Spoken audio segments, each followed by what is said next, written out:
Welcome to The Explainer.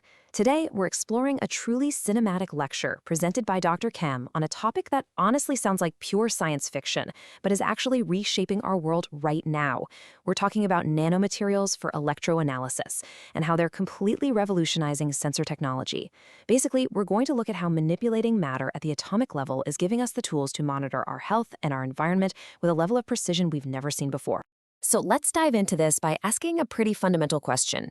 How can we possibly detect things we literally cannot see? I'm talking about microscopic trace elements, things like toxic heavy metals hidden in our drinking water, or vital biomarkers like glucose just circulating in our blood. To find these tiny molecules, we need tools that can operate exactly on their level. Well, the secret to detecting the invisible lies in electroanalysis. You can think of this as a highly specialized translation process. Basically, electroanalysis takes a chemical interaction, like a specific molecule binding to a functionalized surface, and it translates it into a measurable electrical signal, like a quick spike in current or voltage.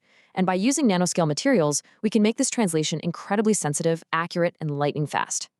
Okay, here's our quick roadmap for today's explainer. We're going to start with the power of electroanalysis, check out carbon titans like graphene and CNTs, look at gold nanoparticles as enhancers, see what happens when we combine them into nanocomposites, and finally, look at their real-world superpowers.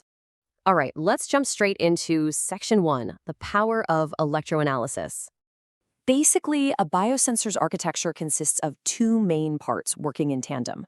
First, you got the bioreceptors on the surface, and their job is to provide high affinity and specificity to capture a target molecule, or analyte. When that binding event happens, the second part of the system, the transducer, kicks into gear. The transducer's entire job is to convert that biochemical binding event into a measurable electrical signal that an analyzer can actually read. Ultimately, the better the nanomaterials on that transducer surface, the sharper and faster your signal is going to be. Moving right along to Section 2, carbon titans, graphene and CNTs. Now look at this staggering number, 2,630 square meters per gram. That is the theoretical planar surface area of graphene. Just think about that for a second. A single gram of this stuff could stretch out to cover a massive macroscopic area. For a biosensor, this incredibly high surface area to volume ratio is absolutely everything. It allows for an immense loading of biomolecules and chemical receptors right onto the electrode surface, which gives us a massive, undeniable boost in the device's sensitivity. You know, for a long time, carbon nanotubes, or CNTs, were kind of the gold standard for these sensors. But there's a really fascinating shift happening right now.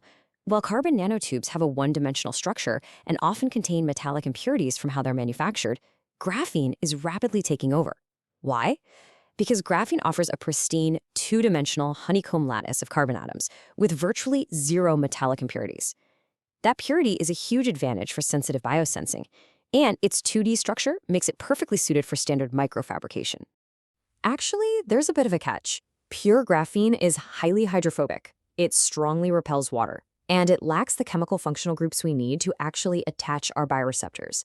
So to fix this, scientists use graphene oxide. By oxidizing graphite, they create this highly versatile, water-soluble derivative. It keeps that core graphene-like sheet, but it's densely dotted with oxygen functionalities, like hydroxyl and carboxyl groups. These groups are absolutely crucial because they serve as molecular anchoring points, letting us precisely snap target chemical receptors right onto the carbon structure. Which brings us to Section 3, gold nanoparticles, the enhancers. Because hey, gold isn't just for jewelry, right? Down at the nanoscale, it is an absolute powerhouse. When you shrink gold down to roughly 12 nanometers in diameter, its properties change dramatically. It turns into an incredible enhancer for electrochemical sensors. We're talking high electrical conductivity, excellent chemical stability, and they're highly biocompatible and non-cytotoxic, which just means they play really nicely with delicate biological molecules. When you disperse them onto an electrode, these tiny particles drastically increase the number of catalytic sites, giving us some serious signal amplification. And get this, the way we make them is evolving beautifully. Amazingly, researchers are now adopting green synthesis methods, so instead of relying on harsh, expensive, and toxic chemicals, they're taking agricultural waste, specifically grape stalks. They use the biological extracts from the stalks to sustainably reduce metal salts into gold and silver nanoparticles. It's totally environmentally friendly, highly cost-effective, and it makes the mass production of these sensors a very real possibility for the future. Now let's look at Section 4, nanocomposites, combining the best. So what happens when we try to use graphene on its own? Well, individual sheets have this really frustrating tendency to just clump together. They stack up due to van der Waals interactions, which unfortunately ruins that amazing high surface area we talked about. But if we introduce gold nanoparticles into the mix, we get this synergistic phenomenon called the nanospacer effect. The gold nanoparticles literally wedge themselves right between the graphene sheets. They prop them open, preventing the graphene from clumping, which keeps both faces of the carbon sheets completely accessible and massively boosts the overall electrical conductivity. This creates a molecular scaffolding that's just an ideal environment for electrochemical detection. By combining the high surface area of the carbon layers with the highly conductive nodes of the metal nanoparticles, we shrink the distance between the target proteins and the nanomaterial network. This spatial arrangement heavily favors direct electron transfer. We're literally allowing electrons to tunnel directly between the redox centers of biomolecules and the bulky electrode material, ensuring lightning-fast signal transmission. And the proof is right here in the performance data. By intentionally combining materials like cadmium sulfide nanorods with gold nanoparticles, researchers can engineer nanocomposites with highly sensitive linear ranges for detecting critical molecules.